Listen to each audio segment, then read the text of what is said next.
नमस्कार साथियों, मैं मुकेश शर्मा हिंदी गुरु चैनल पर आपका बहुत बहुत हार्दिक स्वागत और अभिनंदन करता हूं। और आज का जो अपना वीडियो है वह रीट और सीटेट वालों के लिए ख़ास तरीके से बनाया गया है। संस्कृत भाषा का यह वीडियो निश्चित रूप से आपको पसंद आएगा। आप इस वीडियो को आदि से लेकर अंत तक देखें ताकि आप संस्कृत में वर्णों और वर्णमाला आदि का परिचय प्राप्त कर सकें, क्योंकि प्रतिवर्ष एक न एक सवाल यहाँ से निश्चित रूप से आता है। तो मैंने इसमें अनेक पुस्तकों का सहयोग लिया है ताकि आपके लिए संस्कृत बहुत ही सरल और सुगम हो जाए। तो प्रारंभ करते हैं। हम सबसे पहले बात करेंगे व्याकरणम, क्योंकि व्याकरण ही पढ़ने जा रहे हैं तो व्याकरण की ही बात करेंगे। व्याकरणम, ऐसा कहा जाता है व्याक्रियन्ते इति व्याकरणम, जो व्याक्रिया करे उसे व्याकरण कहा जाता है। अर्थात जो भाषा की शुद्धता का ज्ञान करवाए, शुद्ध बोलना, शुद्ध लिखना, शुद्ध पढ़ना सिखाए, उसे व्याकरण शास्त्र कहा जाता है भाई। अब देखो, व्याकरण के अलग अलग अंग होते हैं। इसमें वर्णों को पढ़ा जाता है, शब्दों को पढ़ा जाता है, वाक्यों को भी पढ़ा जाता है। तो हम सबसे पहले वर्णों पर ही दृष्टिपात करेंगे। संसार से प्रत्येक भाषाया वर्णमाला भवति, संसार के प्रत्येक भाषाओं की वर्णमाला होती है। हिंदी की अलग होती है, अंग्रेजी की अलग होती है, उर्दू फारसी की अलग होती है। इसी प्रकार से संस्कृत की भी वर्णमाला है। येषु वर्णेषु भाषा लिख्यते, जिन वर्णों में भाषा लिखी जाती है, तेषां वर्णानां माला वर्णमाला कथ्यते, जिन वर्णों में भाषा लिखी जाती है उन वर्णों की माला को ही वर्णमाला कहा जाता है। अगर हिंदी के वर्णों में लिखी जाए तो हिंदी की वर्णमाला, संस्कृत के वर्णों में लिखी जाए तो संस्कृत की वर्णमाला। संस्कृतस्य वर्णमालायां मौलिक वर्णानां संख्या, देखिए ध्यान दीजिए, मौलिक वर्णों की बात की गई है। मौलिक मतलब जो मूल वर्ण है। तो मूल वर्णों की जो संख्या है वह है षट् चत्वारिंशत्। आप देखो, इसमें चत्वारिंशत् शब्द पहले आया है और षट् भी साथ में आया है। चत्वारिंशत् मतलब 40 और षट् का मतलब 6। हम जैसे आगे पढ़ेंगे तब आपको पता लगेगा कि हमारे सिलेबस में इस बार गिनती भी डाली गई है, तो संस्कृत की गिनती भी हम पढ़ेंगे। तो चत्वारिंशत् और षट् मतलब 40 और 6 अर्थात 46। तो मैं कह सकता हूँ कि 46 जो है मौलिक वर्णों की संख्या है। तो मौलिक वर्णों की संख्या की बात करें तो कितनी हो गई है? 46 हो गई है। एषु षट् चत्वारिंशत् वर्णेषु, ये जो 46 वर्ण है, त्रयोदश स्वराः, इनमें स्वरों की संख्या 13 होती है। अब बात करें भाई अपन स्वरों की, तो स्वर कितने हैं? स्वरों की संख्या हो गई है 13। अब देखो ये 13 स्वर कौन कौन से हैं? जैसे जैसे हम आगे चलते चलेंगे मैं आपको बताता चलूँगा। हिंदी में स्वरों की संख्या 11 होती है, जबकि संस्कृत में स्वरों की संख्या 13 हो गई है। वो 2 स्वर कौन से हैं जो संस्कृत में ज़्यादा हैं और हिंदी में नहीं हैं, उसकी चर्चा हम इसी वीडियो में आगे करेंगे। शेषा त्रयस् त्रिंशत्। अब देखो, त्रिंशत् का मतलब हो गया 30 और त्रय का मतलब 3, अर्थात बचे हुए जो 33 वर्ण हैं व्यंजनानि सन्ति, मैं कह सकता हूँ कि 33 वर्ण व्यंजन होते हैं। त्रयोदश स्वरेषु ह्रस्व स्वराः लघु स्वराः, मतलब जो 13 स्वर हैं उनमें ह्रस्व स्वर या लघु स्वर 5। अब देखो बात आती है कि ह्रस्व स्वराः कति, बात करें ह्रस्व स्वर तो ह्रस्व स्वरों की संख्या हो गई है 5। ह्रस्व स्वर को लघु स्वर कहा जाता है। क्या होता है, जब हम वर्णों का उच्चारण करते हैं तो कुछ में समय कम लगता है और कुछ में समय ज़्यादा लगता है। वे स्वर जिनके उच्चारण में समय कम लगे, सर्वाधिक कम लगे, वो ह्रस्व स्वर या लघु स्वर कहलाते हैं। ए, ई, उ, री, ली, ये 5 स्वर हैं। संस्कृत के अंदर इन्हें ह्रस्व स्वर कहा जाता है। शेषाः अष्टौ स्वराः दीर्घ स्वरा, और बाकी जो 8 बच गए हैं वो दीर्घ स्वर कहलाते हैं। तो यदि आपसे पूछे कि दीर्घ स्वरों की संख्या कितनी है, तो भाइयों दीर्घ स्वरों की संख्या होती है 8। क्यों? इन स्वरों के उच्चारण में समय ज़्यादा लगता है। हालांकि प्लुत स्वर भी होते हैं, लेकिन अभी फ़िलहाल अपन केवल स्वरों की संख्या की बात कर रहे हैं। तो 5 स्वर ह्रस्व स्वर होते हैं, बाकी 8 स्वर जो हैं वो दीर्घ स्वर होते हैं। ये 5 और 8 मिला करके कुल मिला के 13 स्वर हो जाते हैं। तो हमने क्या देखा? हमने देखा कि मूल वर्णों की संख्या 46 है, उनमें स्वरों की संख्या 13 है और व्यंजनों की संख्या 33 है। कुल मिला के 46 वर्ण हो गए। इन 13 स्वरों में 5 स्वर ह्रस्व स्वर है और बाकी बचे हुए 8 स्वर दीर्घ स्वर कहलाते हैं। त्रयस्त्रिंशत् और जो दीर्घ स्वर हैं उन्हें गुरु स्वर भी कहा जाता है। त्रयस्त्रिंशत् व्यंजनेषु पंचविंशति अर्थात जो 33 व्यंजन हैं इनमें से 25 व्यंजन, तो ये जो 33 व्यंजन है, इन 33 व्यंजनों में से 25 व्यंजन जो है वो स्पर्श व्यंजन कहलाते हैं। अर्थात जब हम किसी भी व्यंजन वर्ण का उच्चारण करते हैं तो मुंह का एक भाग दूसरे भाग को स्पर्श करता है। हम देखते हैं कि एक होठ दूसरे होठ को स्पर्श कर रहा है, प फ ब भ में। इसी प्रकार टा ठा डा ढा, तो हमारी जिह्वा बार बार मूर्धा पर स्पर्श कर रही है। तो मुख का एक अवयव दूसरे अवयव को स्पर्श करता वो व्यंजन स्पर्श व्यंजन कहलाते हैं और इनकी संख्या होती है भाई 25। तो स्पर्श व्यंजनों की संख्या हो गई हमारे 25। और इसी चरण में आगे बताएं, चत्वारः अंतस्थ व्यंजनानि सन्ति। अंतस्थ व्यंजनों की संख्या 4 होती है। अंतस्थ मतलब ऐसे व्यंजन वर्ण जिनका उच्चारण करते हैं तो ऐसा लगता है जैसे हृदय से निकल के, अंतस्थ अंदर बैठे हुए निकल करके आ रहे हैं, अंतस्थ व्यंजन कहलाते हैं। शेषाणि चत्वारि ऊष्म व्यंजनानि विद्यन्ते। बाकी बचे हुए जो 4 हैं वे ऊष्म व्यंजन कहलाते हैं। तो हमने क्या देखा? हमने देखा कि 25 स्पर्श है, 4 अंतस्थ है और 4 ही ऊष्म है। इस प्रकार से कुल मिलाकर के कितने व्यंजन हो गए? 33 व्यंजन हो गए हैं। इनकी संख्या हो गई है 33। तो 33 हो गई है और 13 हो गए वो, कुल मिलाकर के 46 वर्ण हो गए हैं। एतद अतिरिक्तम संस्कृते, इन सब के अलावा संस्कृत में विसर्ग है, अवग्रह है, इत्यादि है भवंती। तो विसर्ग है, आप ये देखिए कि 2-2 बिंदियाँ चमक रही है कि बिंदिया चमकेगी और 2-2 चमकेगी। एक नहीं 2-2 बिंदियाँ आपको दिखाई दे रही है, ये विसर्ग कहलाता है। इसका उच्चारण है के समान होता है। और अवग्रह, ये देखिए ये जो ऐस के जैसे आकार वाला चिन्ह है इसे अवग्रह कहा जाता है और इसका जो उच्चारण होता है वह ए की भांति होता है। जैसे ए बोलते हैं उसी प्रकार से इसको बोला जाता है। ये शाम परिचय है अग्रे दिए थे, इसका परिचय हम आगे पढ़ेंगे। तो संस्कृत वर्णानाम विभाग है इत्थम भवति। अब देखो एक बार संस्कृत को हम शॉर्ट एंड स्वीट रूप से देख लेते हैं कि ये कितने विभागों में बटा।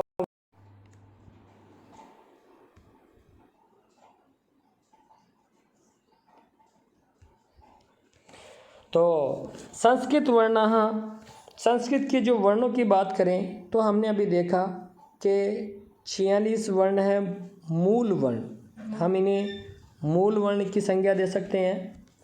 इनमें स्वरों की संख्या है 13। मैं हिंदी में लिख देता हूँ। क्या है कि हिंदी में लिखे हुए हैं और आजकल हम अंग्रेजी लिपि पे चल रहे हैं तो इंग्लिश भाषा में मैंने लिख दिया है। और व्यंजनानि 33, व्यंजनों की संख्या 33 है भाई। इनमें ह्रस्व स्वरों की संख्या 5 है और दीर्घ स्वरों की संख्या 8 है। स्पर्श व्यंजन जो है अभी मैंने बताया भी था आपको 25 है। अंतस्थ व्यंजनों की संख्या 4 है और ऊष्म व्यंजनों की संख्या भी 4 है। तो हमने क्या देखा? स्वर, ह्रस्व स्वर और दीर्घ स्वर 2 रूप में बटे हुए हैं। इसी प्रकार से व्यंजन जो है वो सामान्य रूप से स्पर्श, अंतस्थ और ऊष्म व्यंजनों में वर्गीकृत है।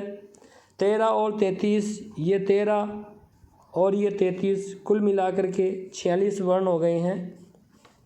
इनमें 8 और 5 13 तो जो है वो स्वर हो गए, और 25 4 और 4 मिला करके ये 25, ये 4 और ये 4 कुल मिला के 33 व्यंजन हो गए हैं।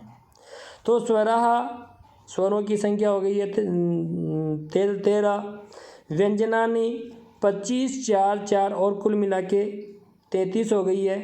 और जब 13 और 33 को जोड़ते हैं तो संख्या 46 हो जाती है। तो इदानीम एतेषां वर्णानां लेखनम अत्र क्रियते। अब ये वर्ण कौन कौन से हैं उन्हें हम एक बार फिर देख लेते हैं कि ये कौन कौन। तो ह्रस्व स्वर जो है उनकी संख्या 5 है, अभी हमने पढ़ी थी कि ह्रस्व स्वरों की संख्या 5 होती है। तो ये ह्रस्व स्वरों की संख्या हो गई है 5, ए ई उ री ली। और जो दीर्घ स्वर हैं उनकी संख्या 8 होती है, ये हो गई है 8, और 8 और 5 मिला करके 13 स्वर हो गए हैं भाई। अब मैंने आपको बताया था कि हिंदी और संस्कृत में अंतर है। ये देखिए, ये जो री स्वर है ये हिंदी में नहीं पाया जाता। इसी प्रकार से ये जो ऊपर री है वह छोटा है, और ये जो दिया हुआ है वो बड़ा री है। ये ऐसे लगाएं तो एक मात्रा हो गई है, फिर एक और जोड़ दें तो ये री की बड़ी मात्रा हो जाती है, और ये कि ये मात्रा आपके इधर लगी हुई है ये बड़ी री है। तो हम देख सकते हैं कि एक तो री और एक जो बड़ा री है, ये री और एक और जोड़ दिया तो ये बड़ा री। ये दो जो हैं ये दो हिंदी में नहीं होते हैं, केवल संस्कृत में ही पाए जाते हैं। इस प्रकार से हिंदी से 2 संख्या ज़्यादा संस्कृत में पाई जाती है। तो यदि आपसे पूछे कि स्वरों की संख्या कितनी है तो संस्कृत में इनकी संख्या जो है 13 होती है। हालांकि हम आगे पढ़ेंगे कि इनकी संख्या 22 भी होती है। ऑप्शन में यदि आपके आएंगे तो दोनों में से एक आएगा, दोनों कभी भी नहीं आएगा, इसलिए आप बिल्कुल भी चिंतित न करें। जहाँ तक संभव है वहाँ तक 13 आएगा, लेकिन मैं आपको 63 64 वर्ण इसलिए पढ़ाऊँगा ताकि क्या पता, कंपटीशन का समय है और स्टैंडर्ड आजकल ज़्यादा से ज़्यादा बढ़ता जा रहा है। एग्ज़ाम में बाय द वे वहाँ से प्रश्न पूछ लिए जाएँ तो हम उसके लिए भी कटिबद्ध रहें। हम बहुत सारी मेहनत करते हैं और एक आध प्रश्न के कारण अगर अटक जाएं तो 5 साल की छुट्टी हो जाती है और ज़िंदगी भर का रोना हो जाता है। तो मैं नहीं चाहता कि मेरा कोई भी विद्यार्थी इस प्रकार से असफलता को प्राप्त हो। मैं यही चाहूँगा कि उन्हें पूरा ज्ञान दिया जाए। तो हमने देखा कि अभी स्वरों की संख्या जो है वो 13 हो गई है। चलो थोड़ा सा और आगे की ओर प्रयाण करते हैं और आगे।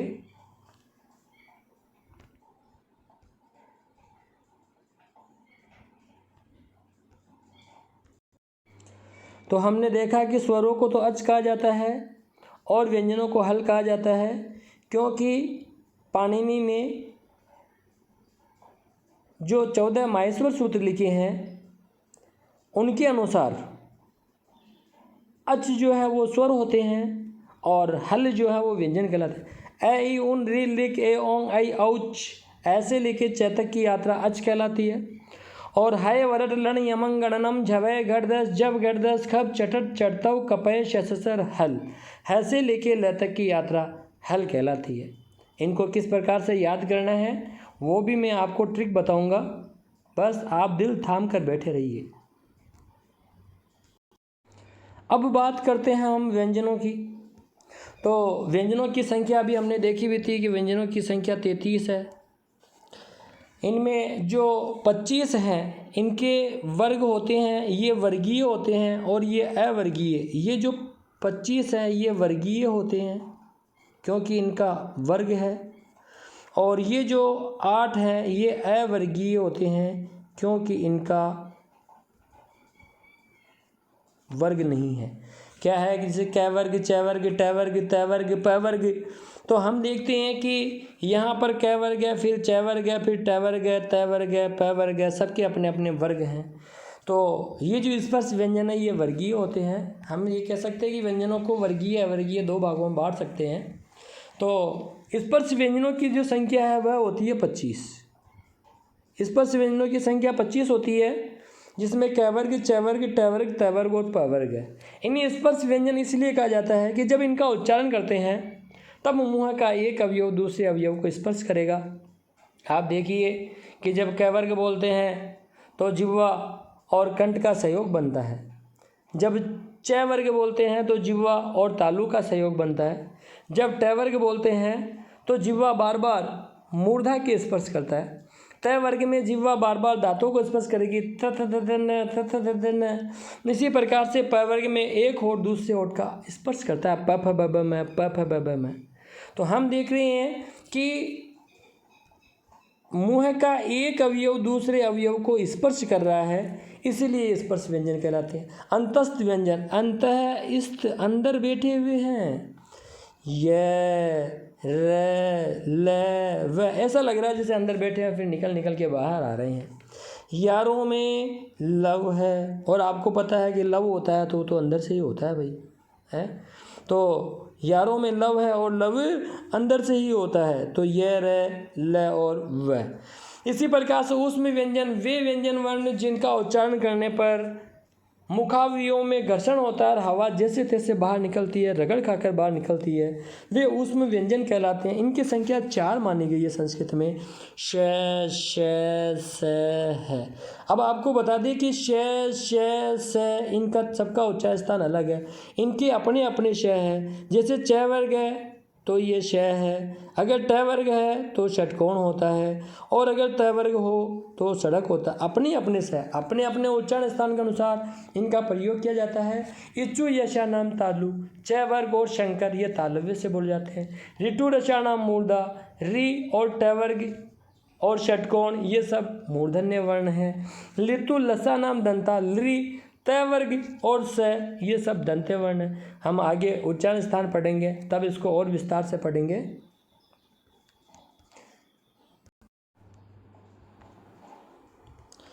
अब देखिए, व्यंजनानाम उच्चारणम स्वर सहितम भवति, व्यंजनों का उच्चारण स्वर सहित होता है तभी तो व्यंजन कहलाते हैं। मतलब किसी भी व्यंजन वर्ण का उच्चारण करने के लिए, ये देखिए व्यंजन वर्ण हमें इसका उच्चारण करना है तो स्वर को मिलाना पड़ेगा। क, तो क बोलने के लिए मुझे अ को मिलाना पड़ा। का, तो का बोलने के लिए मुझे आ को मिलाना पड़ा। तो इसीलिए व्यंजन की परिभाषा भी यही होती है कि वे वर्ण जो स्वरों की सहायता से बोले जाएं व्यंजन वर्ण कहलाते हैं। और हम देख रहे हैं कि स्वरों की सहायता पर्याप्त रूप से ली जा रही है तभी ये बोले जा रहे हैं। एकाकी अर्धाक्षरस्य से उच्चारणम संभवम नास्ति, हम इस अर्ध अक्षर का उच्चारण नहीं कर सकते, इस अर्ध अक्षर का उच्चारण नहीं कर सकते। हमें इसको बोलने के लिए स्वर को मिलाना पड़ेगा तब ही हम ये सब बोल पाएंगे। तो हम कहें कि हल क्या है, कि जिसके हल रेखा नीचे लगी हुई है, अर्थात जिनके हलंत लगा हुआ है। आप देखिए जिनके सबके हलंत लगा हुआ है यही हल है, अर्थात व्यंजन है। हल मतलब व्यंजन है, ये सब व्यंजने हैं। व्यंजने सह स्वराणाम संयोग है, अधोलिखित सूत्रानुरूपम जायन्ते अज्झिणम प्रेण संयोजनम। तो ये मैंने अभी आपको समझा दिया है। चलो आगे की ओर चलते हैं। हल प्लस अच अर्थात व्यंजनानि प्लस स्वरा बराबर वर्णः। मैं कह सकता हूँ हल और अच जब मिलते हैं तब ही जो है वर्ण बोले जाएंगे, या कहें कि व्यंजन में स्वर मिलाएंगे तो ही वर्णों को बोला जाएगा। स्वर तो स्वयं राजन्ते इति स्वरा, जो अपने आप में सुशोभित हैं वो स्वर कहलाते हैं। अर्थात स्वरों को बोलने के लिए हमें किसी को मिलाने की जरूरत नहीं है। ए बोल रहा हूँ तो ए में मुझे किसी को मिलाने की आवश्यकता नहीं है। ई बोला तो ई में मुझे किसी को मिलाने की आवश्यकता नहीं है। वे ध्वनियाँ जो बिना किसी भाषा के स्वतंत्र रूप से बोली जाए वे स्वर कहलाते हैं, और जिनको बोलने के लिए स्वरों का सहयोग लिया जाए वे व्यंजन वर्ण कहलाते हैं। चलिए आगे की यात्रा तय करते हैं। ऊष्म व्यंजनेषु श वर्ण है, तालव्य है। ये श तालव्य है भाई। मैंने आपको अभी भी पहले बताया था कि किस प्रकार से श तालव्य होता है। ये जो श है वह तालव्य तालु से बोला जाता है। मुँह में जब हम जिह्वा को पीछे की ओर लेके जाते हैं वहाँ बड़ा ही कोमल भाग है। आपने देखा होगा कि एक कागला जो है अपने मुंह के अंदर बैठा हुआ, या ये कहें कि एक झिल्ली लटकी हुई है, उससे जो पहले का भाग है वो तालवा है, वो बड़ा ही कोमल होता है। तो ये जो शंकर वाला श है ये तालव्य है, ये जो श है वह मूर्धन्य है। टा ठा डा ढ जहाँ से बोला जाता है वहीं से इस श का उच्चारण किया जाता है। और जो ये स है सड़क वाला स है, ये स दंत्य स है, अर्थात इसका उच्चारण दांत से किया जाता है। जब हम इसका उच्चारण करेंगे तो ऊपर का जो झल्लर नुमा भाग है वह भाग और नीचे के दांत दोनों काम में आते हैं, इसलिए दंत्य वर्ण कहलाता है। एतासाम त्रयाणाम उच्चारण क्रमशः तालु मूर्धा दंत इति अंगिभ्य क्रियते। तो हम ये कह सकते हैं कि इन तीनों ही जो वर्ण है श श स, इनका उच्चारण तालु मूर्धा और दांत आदि अंगों से करते हैं। अतः एतेषां नामानि क्रमेण तालव्य मूर्धन्य दंत्य इति भवन्ति। इसीलिए इनका नाम जो है तालव्य मूर्धन्य और दंत्य होता है। संस्कृत व्याकरणे महर्षिणां पाणिनीनां ऊपर लिखिता वर्णमाला चतुर्दश माहेश्वर सूत्रेषु निबद्धः। देखो जो हमने अभी ऊपर वर्णमाला पढ़ी है, 25 स्पर्श व्यंजन, 4 अंतस्थ व्यंजन और 4 ऊष्म व्यंजन। इस वर्णमाला को पाणिनि महोदय जो कि संस्कृत के महान व्याकरणाचार्य हैं, जिन्होंने संस्कृत का सर्वप्रथम व्याकरण लिखा है, उन्होंने 14 माहेश्वर सूत्रों में निबद्ध किया है इस सारी वर्णमाला को। अभी हम देखते हैं किस प्रकार से 14 माहेश्वर सूत्रों में ये पूरी वर्णमाला जो है बनाई गई है। तानि सूत्राणि भगवत महेश्वरस्य डमरू इति वाद्य यंत्रात् निर्गताभिः ध्वनिभिः गुम्फितानि अतः माहेश्वर सूत्राणि उच्यन्ते। मैं कहूँ कि भगवान महेश अर्थात शिवजी महाराज ने अपने डमरू को बजाया। क्या हुआ कि उन्होंने नृत्य किया तो डमरू बजाया, और जब डमरू बजाया तो उनके उस वाद्य यंत्र से, उस डमरू से ध्वनि जो है गुम्फित होकर के और फिर निकलती है, और उनको ही माहेश्वर सूत्र कहा जाता है। महा ईश्वर के सूत्र अर्थात शिवजी महाराज के डमरू के बजाने से इनका उच्चारण हो, इनका जो है निर्माण हुआ है, ऐसा कहा जाता है। प्यारे साथियों, जो मैं अब बताने जा रहा हूँ वह वेरी मोस्ट इम्पोर्टेंट है। ये जो माहेश्वर सूत्र हैं, हमने देखा कि पाणिनि ने जो है माहेश्वर सूत्र लिखे हैं। ये जो माहेश्वर सूत्र है, इन माहेश्वर सूत्रों को 14 भागों में उन्होंने विभक्त किया। वास्तव में ये केवल वर्णमाला ही है। जो वर्णमाला हम ऊपर पढ़ चुके हैं वही वर्णमाला ये है, और ये जो वर्णमाला है वो अलग रूप से विद्यमान है। हमने पहले देखा क वर्ग, च वर्ग, ट वर्ग, इस प्रकार से इस बार वर्ग नहीं है। यहाँ मामला कुछ अलग है। यहाँ हम देखेंगे कि वर्ण के पहले अक्षर, दूसरे अक्षर, तीसरे अक्षर, चौथे अक्षर इस प्रकार से एक साथ चल रही हैं। हर वर्ग का अलग अलग वर्ण, जैसे मैं बताऊँ आपको, ये देखो ख, फ, छ, ठ, थ, तो हम देख रहे हैं कि ये प्रत्येक वर्ग का दूसरा वर्ण है। इसी प्रकार से च, ट, त और क, प, तो क पहला वर्ण है, प पहला वर्ण है, च, ट, त ये भी अपने अपने वर्ग के पहले वर्ण हैं। तो कई जगह पहला वर्ण चल रहा है, कई जगह दूसरा वर्ण चल रहा है। ठीक है, ऐसा कहते हैं कि शिवजी ने डमरू बजाया, और डमरू बजाए तो ये 14 सूत्र निकल करके बाहर आए, और इन्हीं को आधार बना करके पाणिनि ने अष्टाध्यायी नामक पुस्तक की रचना की है। और हम देखेंगे कि किस प्रकार से संधि में ये बार बार काम आएंगे। हम देखेंगे कि अकह स वर्ण दीर्घ, तो ये ऐसे लेके क तक की यात्रा ये अक हो गया। अकह स वर्ण दीर्घ, जब अक के सामने अक आता है तो वह दीर्घ संधि हो जाती है। ठीक इसी प्रकार से मैं कहूँ कि इको यणची, ये ई से लेकर के, मैं कहूँ कि ई से लेकर के और ये जो क तक की यात्रा है, इक ई उ री ली, तो इको यणची, इक को यन आदेश होता है। अब ये यन क्या है, ये से लेकर के न तक की यात्रा यन कहलाती है। ये प्रत्यय हो गए हैं, ये से लेके न तक यन प्रत्यय हुआ, ई से लेके क तक इक प्रत्यय हो गया। अब आपसे पूछे इक प्रत्यय में कौन कौन से स्वर हैं, एग्जाम में से सवाल पूछे जा सकते हैं, इसलिए विशेष ध्यान दीजिएगा। तो देखिए ई उ री ली, मैं कहूँ कि ई, ऊ, री और ली, ये 4 स्वर हैं। ये 4 स्वर ई से लेके क तक ये इक प्रत्यय के अंतर्गत आएंगे। आपसे पूछे अक प्रत्यय में कौन कौन से स्वर हैं, तो ध्यान रखें अक प्रत्यय में कौन कौन से स्वर होंगे, तो इसका भी हमें विशेष ध्यान रखना पड़ेगा भाई। अक प्रत्यय में जो स्वर होंगे वो ऐसे लेके क तक के होंगे भाई। कहाँ तक के होंगे? ऐसे लेके। अब देखो ये जो ए है यहाँ से लेके और क तक की यात्रा, इसे अक प्रत्यय कहा जाता है। अब अक प्रत्यय में ए आ गया, इसी प्रकार से ई आ गया, ऊ आ गया और ये री आया, ये ली आया, तो ये अक प्रत्यय। ऐसे लेके क तक का जो प्रत्यय वो अक प्रत्यय कहलाया। और ध्यान रहे यहाँ विशेष ध्यान देने वाली बात एक और भी है, वो मैं आपको समझा देता हूँ और इनका उच्चारण कैसे होता है ये भी मैं अभी आपको बताऊंगा। बस आप ध्यान से देखते जाइए।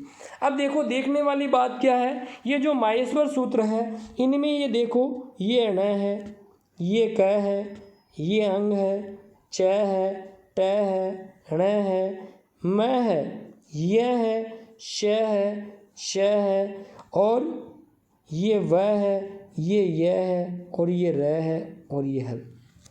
देखो 14 सूत्र हैं तो 14 ये वर्ण हो गए और इन सब वर्णों के नीचे हल रेखा लगी हुई, मतलब तिरछी रेखा लगी हुई है, हलंत वर्ण है ये। और जब भी हम इन सूत्रों का प्रयोग करेंगे तो इनको हम गिनेंगे नहीं।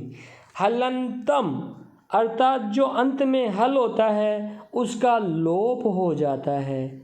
हम संस्कृत में भी पढ़ेंगे, जब संधि आएगी तब भी पढ़ेंगे कि अंतिम जो हल होता है उसका लोप हो जाता है, इसलिए इन सब का लोप हो जाएगा भाई।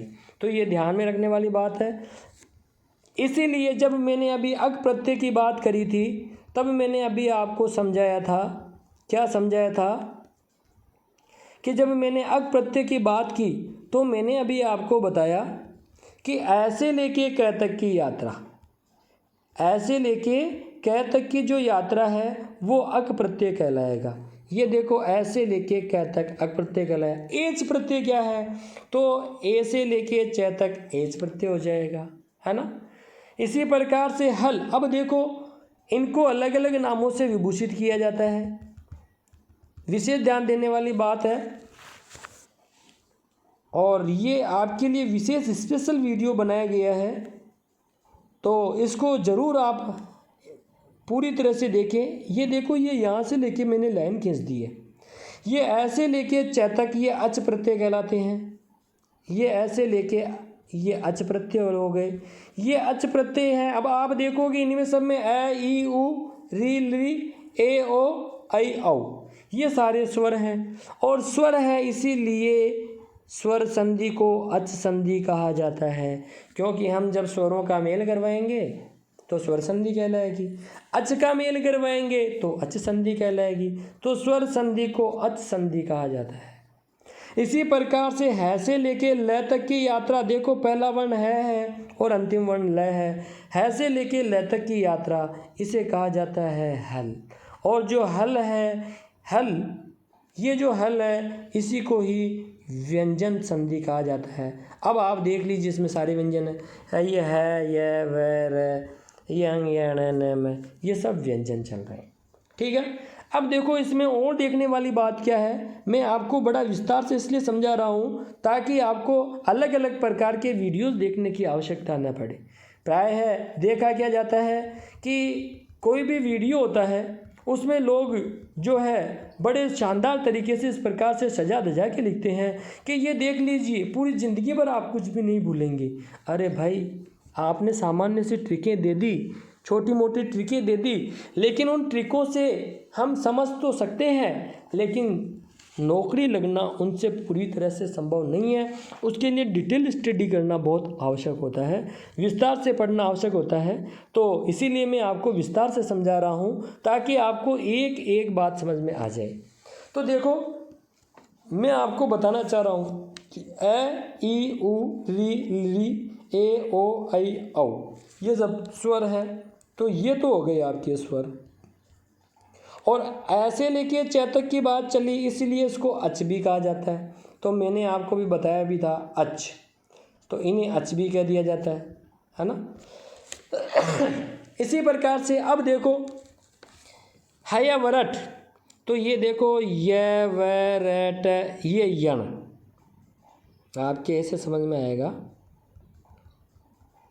थोड़ा सा भीड़ कम कर देता हूँ मैं। ये य से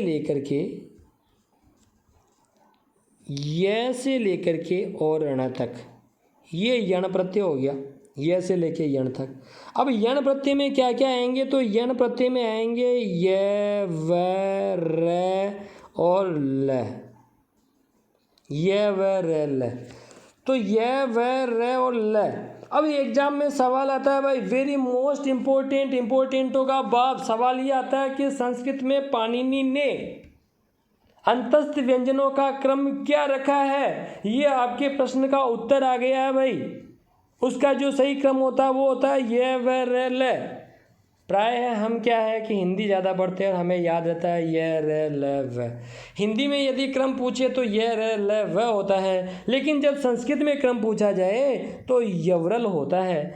ध्यान रखें, पाणिनि ने अपनी अष्टाध्यायी नामक पुस्तक में अंतस्थ व्यंजनों का जो क्रम रखा है उसमें यह पहले है, फिर वह है, फिर र है और उसके बाद में ल है। य से लेके न तक यण प्रत्यय कहलाता है। इको यण ची, इक को यण आदेश होता है। ये जो इक प्रत्यय है उसको यण हो जाता है, मतलब ई का य, ऊ का व, री का र हो जाता है। ये देखो ये री का र और ये री का ल हो जाता है। इक को लण आदेश होता है। कब होता है, जब इक प्रत्यय के सामने कोई भिन्न स्वर होता है, मतलब ई उ री के बाद कोई भिन्न स्वर आए, क्योंकि समान स्वर आएगा तो दीर्घ संधि हो जाएगी, तो भिन्न स्वर आए तब इक को यण आदेश होता है। ई का य, ऊ का व, री का र और ली का ल हो जाता है।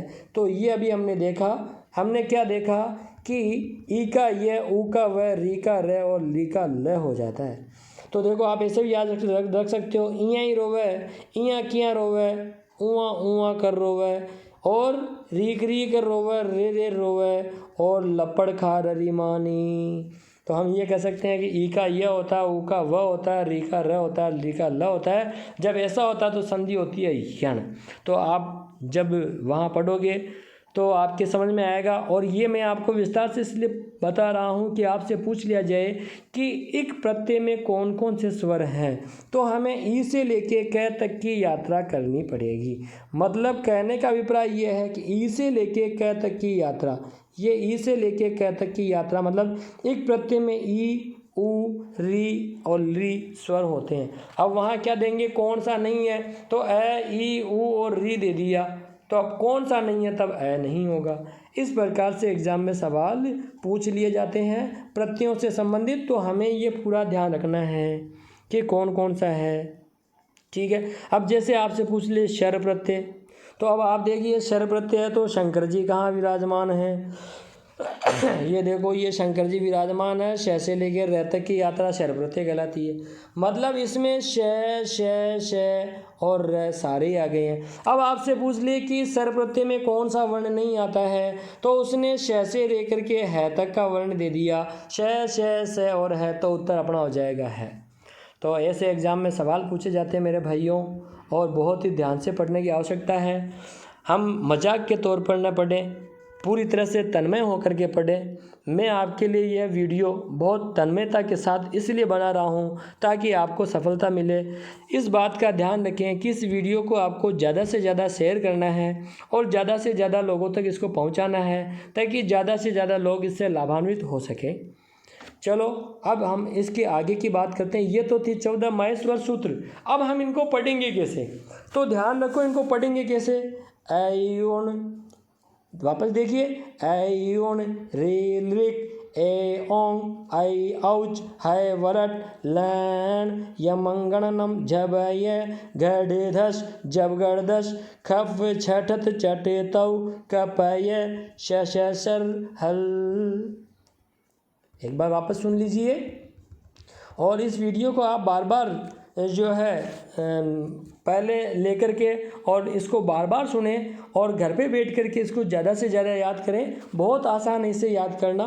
जब भी फ्री टाइम में आप बैठे हों आप याद कीजिए ऐ ओन रे लेक ए ओंग ऐ औच है वरट लैन यमंगणनम जवय गड़े दस जब गड़ दस खफ चटत चटे तौ कपय शशर हल। तो इस प्रकार से ऐसे लेके च तक अच की बात हो गई और है से लेके ल तक हल की बात हो गई है।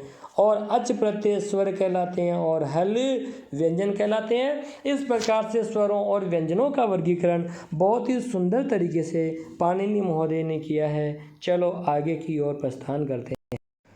हालांकि ये बात मैंने आपको समझा दी है, फिर भी चलो एक बार रीडिंग मार ही लेते हैं। उपर्युक्त चतुर्दश सूत्राणाम, जो हमने अभी 14 सूत्र पढ़े हैं, उपर्युक्त चतुर्दश सूत्राणाम, तो जो हमने अभी 14 सूत्र पढ़े हैं, अंतिमः चतुर्दश वर्ण, जो अंतिम 14 वर्ण हैं, ये देखिए अण क अंग च टण म य श व य र ल इति इत संज्ञा का संधि, ये सब इत संज्ञक होते हैं।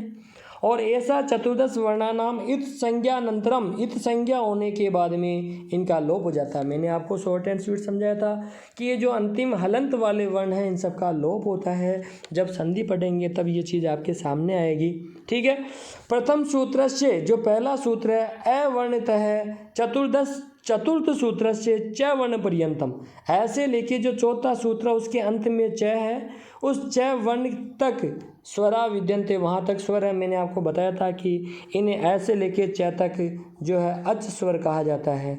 और अतः स्वरा संस्कृत व्याकरणम अच इति शब्देन नामना उच्यन्ते, इसीलिए स्वरों को संस्कृत में अच शब्द के नाम से भी जाना जाता है। एवमेव पंचम सूत्र से है वर्णित है, जो 5वां सूत्र उसमें है वर्ण से प्रारंभ होता है। चतुर्दश सूत्र से जो 14वां सूत्र है वो ल है से लेके ल तक की जो यात्रा है उसे व्यंजन कहते हैं भाई। अतः व्यंजनानि संस्कृत व्याकरणे हल इति शब्देन ज्ञायन्ते, तो अतः जो है व्यंजनानि अतः व्यंजनानि संस्कृत व्याकरणे हल इति शब्देन ज्ञायन्ते, इसलिए व्यंजनों को संस्कृत व्याकरण में हल इस नाम से जाना जाता है। आप लोग सोच रहे होंगे कि गुरुदेव जो है बड़े शानदार तरीके से पढ़ रहे हैं, काश हमें भी ऐसा पढ़ना आता। निश्चित रूप से आप लगातार जुड़े रहिए, आपको बिल्कुल ऐसा का ऐसा ही पढ़ना आ जाएगा। किस प्रकार से किस शब्द का कहाँ क्या अर्थ निकलता है, ये जब हम विभक्तियाँ पढ़ेंगे और लकार पढ़ेंगे तब मैं आपको विस्तार से इस बात को समझा पाऊँगा कि जैसे व्याकरणे मतलब व्याकरण में, तो ये जो ए प्रत्यय लगा हुआ ये कह रहा है मैं, है ना। हल इति शब्देन मतलब इस शब्द के द्वारा, तो ये कब के द्वारा है कब में है, ये जब हम विभक्तियाँ पढ़ेंगे तब आप इनको जान पाओगे। उपर्युक्त सूत्रों में, तो ये एसु आया है तो मुझे मैं कहना पड़ रहा है, तो ये विभक्तियों के ज्ञान से ही ऐसा हम जान पाते हैं। तो अतः व्यंजनानि संस्कृत व्याकरणे हल इति शब्देन ज्ञायन्ते, इसलिए व्यंजन संस्कृत व्याकरण में व्यंजन को जो है हल इस नाम से जाना जाता है। और उपर्युक्त सूत्रेषु, जो हम ऊपर सूत्र पढ़ रहे हैं उन सूत्रों में हकारादिषु, हकार यकार वकार रकार, अकार है उच्चारणार्थम अस्ति, तो है ये व रे, इनके सबके अंत में रे है तो इनको अकार कहा जाता है। यतो ही केवलम व्यंजनम अर्धाक्षरम भवति, ध्यान रहे कि व्यंजन में केवल आधा अक्षर ही होता है। जिसके आगे तिरछी रेखा लगी हुई हो, जिस वर्ण के नीचे तिरछी रेखा लगी हुई हो, वो हलंत वर्ण कहलाता है। इस बात का आपका पूरा ध्यान रखना है।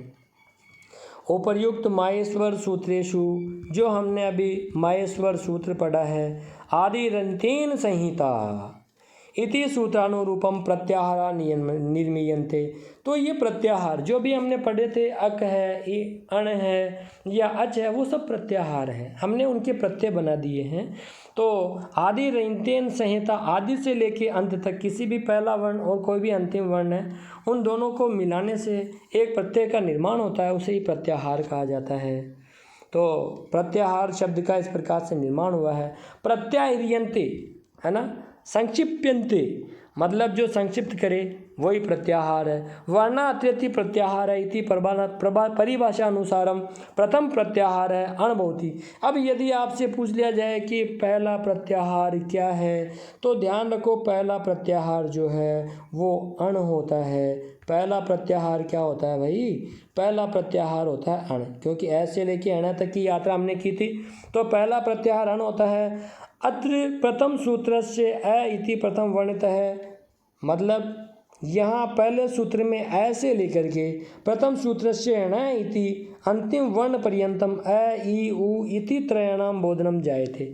तो अण में मैंने बताया अ ई उण ऐसे लेके अण तक। तो अब इस बीच में जितने भी स्वर आए हैं, अ भी आया, ई भी आया, उ भी आया, तो ये सब जो है अण प्रत्याहार के अंतर्गत आएगा। इसी प्रकार से इक प्रत्यय होता है, इच प्रत्यय होता है। तो अलग अलग प्रत्यय होते हैं। अक प्रत्यय, इक प्रत्यय होता है इच, यण, वश, झल, जस, झलाम, जस, शु, जल को जस आदेश होता है। खर विषानियो विसर्जनीय सह, तो खर प्रत्यय हो गया है ना, शर प्रत्यय हो गया है। तो हम ये देखेंगे कि ये प्रत्यय आपके जगह जगह काम में आएंगे, जब हम संस्कृत पढ़ेंगे तब काम में आएंगे। तो निश्चित रूप से आपको मेरे हिसाब से जो है आज माहेश्वर सूत्र समझ में आ गया होगा। चलो अभी इसके आगे की बात करते हैं कि ये जो प्रत्याहार हैं वो क्या है। चलो अब प्रत्याहार, अभी हालांकि मैंने आपको प्रत्याहार बनाना सिखा दिया है। अयून आदि 14 सूत्रों में यद्यपि अनेक प्रत्याहार बनते हैं, हमने देखा ये जो अयून आदि 14 सूत्र है इनमें बहुत सारे प्रत्याहार बन सकते हैं, ठीक है। तथापि इस व्याकरण शास्त्र में जिनका व्यवहार किया गया है उनकी संख्या 44 है। अब आपसे यदि कोई पूछ ले कि प्रत्याहारों की संख्या कितनी है, भाई प्रत्याहारों की संख्या 44 है। अब आपको जो है ये ध्यान में रखना है कि पाणिनि ने अपनी पुस्तक में इनकी संख्या 42 बताई है, ये आपको ध्यान में रखना है। पूछे पाणिनि के अनुसार कितनी है, तो 42 है। आपसे पूछे कि कुल मिलाकर के प्रत्याहारों की संख्या कितनी है, 44 है। ये प्रत्याहार क्या है? अभी हमने 14 माहेश्वर सूत्र पढ़े, हमने देखा कि उसमें मैंने आपको बताया था अ ई ऊन, तो अ ई ऊन, अ ई ऊन, तो ये ऐसे लेके अण तक की यात्रा जो है वो अण प्रत्यय कहलाता है। ऐसे लेके अण तक की यात्रा, ये अभी माहेश्वर सूत्र में मैंने बताया था। इसी प्रकार से ये बहुत सारे जो है लगभग 44 सूत्र बन जाते हैं, ये ध्यान में रखने वाली बात है। तो संख्या 44 है। कई लोग र प्रत्याहार को नहीं मानते, र भी एक प्रत्यय उसे मानते नहीं है। उनके मत में 43 प्रत्याहार ही होते हैं। कई लोग हैं, अब मूढ़े मूढ़े मतिर्भिन्न, अलग अलग विद्वान अलग अलग बातें कहते हैं। तो कई लोग जो है र प्रत्याहार को नहीं मानते हैं, तो इनकी संख्या 43 भी हो जाती है। लेकिन यदि आपसे पूछा जाए कि प्रत्याहारों की संख्या कितनी है, तो भाई 44 है। और पूछा जाए पाणिनि के अनुसार कितनी है, तो इनमें 42 या 41 प्रत्याहार से तो मुनिवर पाणिनि ने स्वयं सूत्रों में विवृत किए हैं। मतलब पाणिनि ने 42 या 41 प्रत्याहारों का प्रयोग जो है किया है। शेष 2 में से एक यम प्रत्यय, एक यम भी है उणादि सूत्रों, है ना, ये इसका सूत्र दिया गया है। तथा दूसरा चय, ये वार्तिक पाठ है। तो वार्तिक आदि की बात अपन बाद में करेंगे। तो इनमें भी इनकी संख्या दी गई है, अतः इनकी संख्या 44 है। इसलिए ध्यान रखें, चय द्वितीय शरी पोष कर साधे रीति वाच्यम, तो इसलिए इनकी संख्या 44 माने। पूछे कि पाणिनि ने कितनी कही है, तो 42 है। बाकी सामान्य रूप से कितनी है, तो सामान्य रूप से 44 है। तो ध्यान रहे प्रत्याहारों की संख्या 44 है, ये आपको विशेष ध्यान रखना है। चलो आगे की ओर प्रस्थान करते हैं। हालांकि प्रत्याहार हम पहले पढ़ चुके हैं, तो आप जान गए कि इनकी संख्या लगभग जो है वो 44 है। पाणिनि ने इनकी संख्या 42 बताई है, जबकि इनकी संख्या 44 है। ये देखिए मैंने एक प्रत्यय की बात की थी, एक प्रत्यय ई उ री ली, इको यण ची, इसका सूत्र होता है ये यण संधि का। जब हम यण संधि पढ़ेंगे तो यण संधि का सूत्र होता है इको यण ची। मतलब अगर एक प्रत्यय हो तो और उसके बाद में कोई भिन्न स्वर हो, तब उसे यण आदेश होता है। मतलब ई के बाद में कोई भिन्न स्वर आए या उ री ली, इनके बाद कोई भिन्न स्वर आए, तो इस एक प्रत्यय को यण आदेश होता है। ये देखिए ये यण, तो यण में क्या होते हैं अंतस्थ। अब मैंने आपको पहले बता भी दिया था, पाणिनि ने इनका क्रम क्या बताया है? तो पाणिनि ने इनका क्रम बताया है य, व, र और ल। एग्जाम में ये सवाल कई बार आया हुआ है, वेरी मोस्ट इम्पोर्टेंट है, विद्यार्थीगण सभी विशेष ध्यान देवें।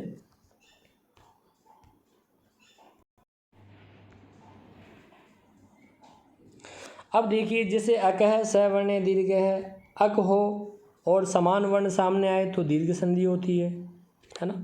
इसी प्रकार से और मैं आपको बताऊं, एचो अय आया हुआ है, ए आई ओ औ के बाद में कोई बिनस्वर आए तो अय आय अय आव हो जाता है, ये अयादि संधि का उदाहरण हो गया। वृद्धि राध एच, एच प्रत्यय होता है तब वृद्धि संधि होती है। तो हम देख रहे हैं कि जब भी संधि पढ़ेंगे तब ये सूत्र हमारे काम में आएंगे। अब आपसे पूछ ले कि वृद्धि संधि का सूत्र क्या है, तो ध्यान रहे वृद्धि राध एच ये वृद्धि संधि का सूत्र है। आपसे पूछ ले अयादि संधि का सूत्र क्या है, तो एचो अय वायाव है। अब आपको देखिए अय आय अव आव होता है, तो इसमें अय आय अव आव दिखाई दे रहा है, तो समझ लो कि इसमें अयादि संधि है। वृद्धि नाम आया है तो वृद्धि संधि है। इको यणची, तो यण नाम आया है, इसका मतलब यण संधि है। अकय सवर्ण दीर्घ है, दीर्घ नाम आया, इसका मतलब दीर्घ स्वर संधि है। तो हम इस प्रकार से इन संधियों को सूत्रों के माध्यम से भी समझ सकते हैं। अब देखिए, ये कुल मिलाकर के लगभग 44 जो है वे प्रत्याहार हैं, और जो हमने पढ़ा भी था ये देखो अंतिम है रें, और इसे कई विद्वान स्वीकार नहीं करते हैं। इसे कई व्याकरण मतलब जो व्याकरण का ज्ञान रखते हैं वो लोग इसे नहीं मानते हैं। रें मतलब र और ल, उरण र पर है, इसे कई व्याकरण स्वीकार नहीं करते, मतलब र और ल वाले को जो है स्वीकार नहीं करते हैं। फिर भी आप ध्यान रखिए कि आपसे यदि कोई पूछ ले कि संख्या कितनी है, तो आपने देखा कि संख्या इनकी 44 है, तो इनकी संख्या अपने को 44 माननी है। पाणिनि ने इनकी संख्या कितनी मानी है, तो पाणिनि ने इनकी संख्या 42 मानी है। तो ये प्रत्याहारों की संख्या है। माहेश्वर सूत्रों को अलग अलग प्रत्ययों में विभक्त किया गया है, और उनके माध्यम से ही फिर जो है संधि जैसा पाठ व्याकरणाचार्य पाणिनि महोदय ने लिखा है। अब जो हम पढ़ने जा रहे हैं, हालांकि हमने पढ़ लिया है, लेकिन ये थोड़ा सा डिफरेंट है और हाई स्तर की चीज़ है, और क्योंकि समय अब बदलता जा रहा है और कंपटीशन काफ़ी टफ होता जा रहा है, तो हमें थोड़ा सा इनका भी नॉलेज होना चाहिए। तो देखिए, अक्षरम श्रवणेन्द्रिय ग्राह्यम अक्षरम, जो श्रवण किया जाता है इंद्रियों से, जिनको हम ग्रहण करते हैं, वे अक्षर कहलाते हैं। तच्च कंठ तालवाद्य भी घातेन अभिव्यंजते, और कंठ तालु आदि के द्वारा इनको अभिव्यक्त किया जाता है। अक्षरस्यैव नामांतरणम वर्ण इति, देखो अक्षर का जो नाम है वही वर्ण कहलाता है, लिख दें तो वर्ण कहलाता है और बोलते हैं तो अक्षर कहलाता है। बस यही अक्षर और वर्ण में अंतर है, बाकी एक ही बात होती है। अब बात करें स्वराः अयोगवाः व्यंजनानि। स्वराः अयोगवाः व्यंजनानि चेति अक्षराणि त्रिविधानि भवन्ति। देखिए, हम संस्कृत पढ़ रहे हैं, आज हिंदी नहीं पढ़ रहे हैं, तो थोड़ा सा आप जो है ध्यान रखें, घबराए नहीं, क्योंकि संस्कृत प्राचीन भाषा है और हिंदी जो है उसका विकसित रूप है, इसलिए थोड़ी बहुत भिन्नता आपको यहाँ ज़रूर प्राप्त होगी।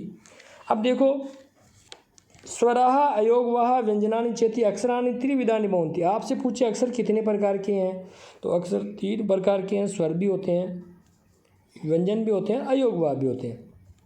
अब हमने जो है अभी जस्ट थोड़ी सी देर पहले हमने क्या देखा कि हमने थोड़ी देर पहले जो है वो अभी वर्गीकरण किया था, स्वर और व्यंजन हमने पढ़े थे। अयोगवाह क्या है? अयोगवाह जो है वो होते हैं अंग और अह। अंग और अह को अयोगवाह में किसी पंचम वर्ण का योग हो जाना या विसर्ग आदि का योग होना, ये अयोगवाह कहलाता है भाई, ठीक है। स्वराश्च त्रिविधा, स्वर भी 3 प्रकार के होते हैं। आपसे पूछे संस्कृत में स्वर कितने प्रकार के होते हैं, तो ध्यान रहे संस्कृत में जो स्वर हैं वो 3 प्रकार के होते हैं, ह्रस्व स्वर, दीर्घ स्वर और प्लुत स्वर। ह्रस्व स्वर, दीर्घ स्वर और प्लुत स्वर, ये जो 3 प्रकार के जो हैं वो अपने स्वर होते हैं। ह्रस्व स्वरा एक मात्रा कालीन उच्चार्यमाणाः स्वराः ह्रस्व स्वरा उच्यन्ते।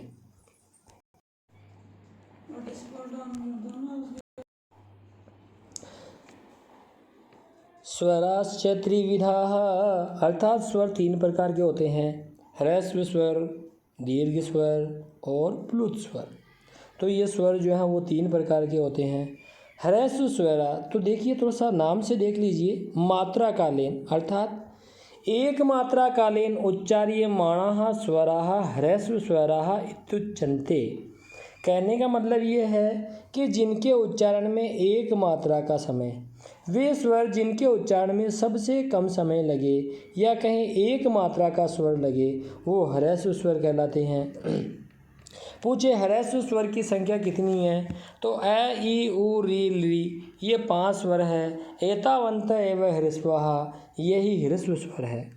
ए ऐ ओ औ इति एते संस्कृते दीर्घा एव न कदापि ह्रस्वाः। ए ऐ ओ औ आदि भी जो है स्वर हैं, लेकिन ये सब दीर्घ स्वर होते हैं, ये कभी भी ह्रस्व स्वर नहीं हो सकते। तो वे स्वर जिनके उच्चारण में सबसे कम समय लगे, और आपको पता है जो ह्रस्व स्वर होता है उसका जो मात्रक होता है वह ऐसा एक होता है, और इसका मतलब होता है एक मात्रा। तो ये एक मात्रा जो है वो इसका सूत्र हो गया, और ह्रस्व स्वर में एक मात्रा होती है, ये हमने देखा। दीर्घ स्वराः, दीर्घ मात्रेण कालेन उच्चार्यमाणाः स्वराः दीर्घ स्वराः, अर्थात दीर्घ स्वर कौन से हैं, जिनके उच्चारण में 2 मात्रा का समय लगे। जिनको हम उच्चारण करते हैं तो डबल समय लगता है, तो वे दीर्घ स्वर कहलाते हैं। और जो दीर्घ स्वर का मात्रक होता है वह ऐस के जैसा होता है, जिसका मतलब होता है 2 मात्रा, 2 मात्रा। तो 2 मात्रा इसके अंतर्गत होती है। तो आ ई उ री ए ऐ ओ औ 8 दीर्घ स्वर होते हैं और 5 लघु स्वर होते हैं। इस प्रकार से ह्रस्व और दीर्घ स्वर जो हैं वो 8 और 5 कुल मिलाकर के 13 स्वर हो जाते हैं। हमने पढ़ा था स्वरों की संख्या 13 होती है।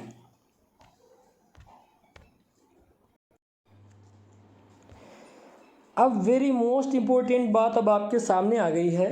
त्रिमात्रेण कालेन उच्चार्यमाणाः स्वराः प्लुत स्वराः, अर्थात वे स्वर जिसमें 3 मात्रा का काल लगता है, 3 मात्रा का समय लगता है, वो प्लुत स्वर कहलाते हैं। इसका मतलब यदि ए पर जोर ज़्यादा दे दिया जाए इसका मतलब ये प्लुत स्वर हो गया। ई, तो ये भी प्लुत स्वर हो गया। ये भी प्लुत स्वर। यदि स्वर के उच्चारण में समय सर्वाधिक लग रहा है तो वह प्लुत स्वर हो जाता है।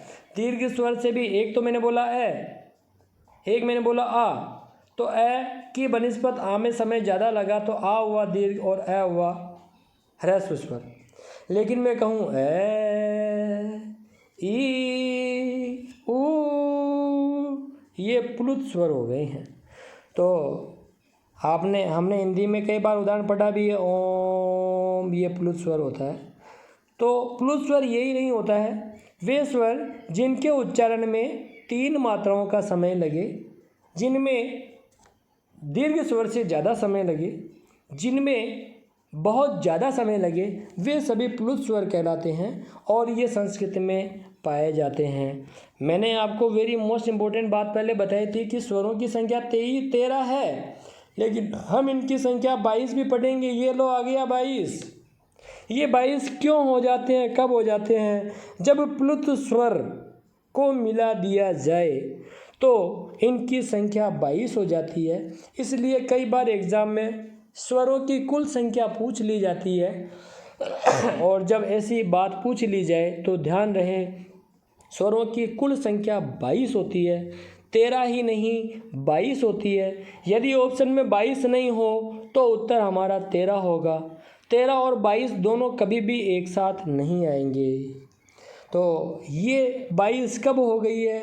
ए ई उ री ली ए ऐ ओ औ ओ प्रिया प्रिया। तो हमने क्या देखा? हमने देखा कि समय अधिक लग रहा है, समय अधिक लग रहा है, इसका मतलब ये प्लुत स्वर हो गए हैं और प्लुत स्वर मिला देने पर संख्या स्वरों की 22 हो जाती है। तो ये मुख्य बात हुई। बात चल रही थी प्लुत स्वर की, तो देखिए उकालो अजस्व दीर्घ प्लुत है, उकालो अजस्व दीर्घ प्लुत है, ऊश्च ऊश्च ऊहुश्च वह, वाम काल इव कालो यश्य सो वच क्रमात् ह्रस्व दीर्घ प्लुत संज्ञा स्यात्।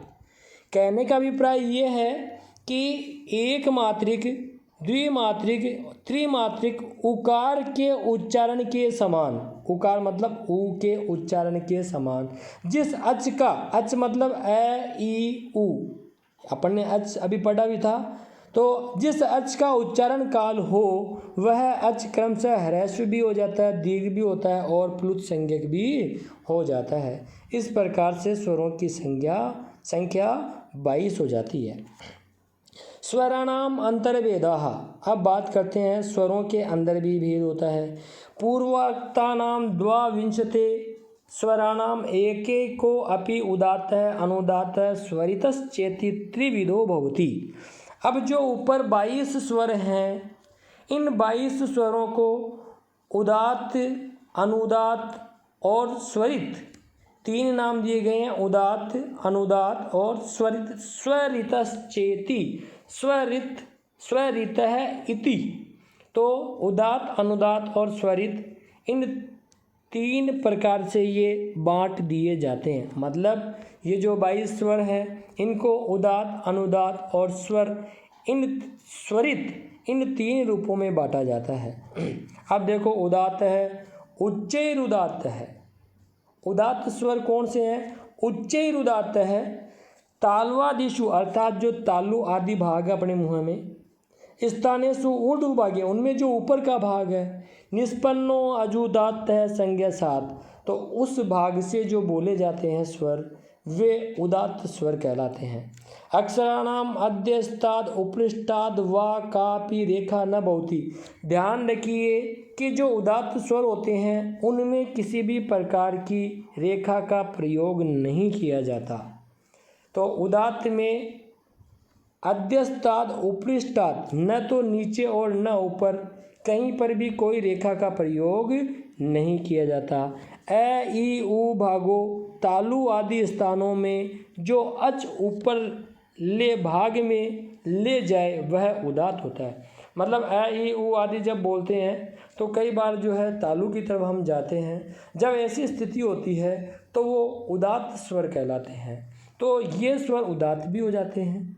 अनुदात्त है, नीचे अनुदात्त है, कई बार इन्हीं स्वरों को नीचे की ओर भी लाना पड़ता है, तब ये अनुदात्त स्वर कहलाते हैं। उच्चैरुदात्त है, जो ऊपर से बोले जाए वो उदात्त हैं। नीचैरुदात्त है, जो नीचे की ओर बोले जाएंगे वो अनुदात्त है, मतलब वे उदात्त नहीं है। अनुदात्त अर्थात जो उदात्त नहीं है वो अनुदात्त कहलाते हैं। तो हमने अभी देखा कि ऊपर जो स्वर हैं उन्हें, ये जो 22 स्वर हैं, इन 22 स्वरों को उदात्त, अनुदात्त और स्वरित इस रूप में बांटा जाता है। उदात्त, अनुदात्त और स्वरित, तो ये तीन रूप हो गए, 1, 2 और 3। तो स्वरों के अंतर्भेद किए गए हैं और 22 स्वरों को उदात्त, अनुदात्त और स्वरित इस रूप में जो है बांटा गया है।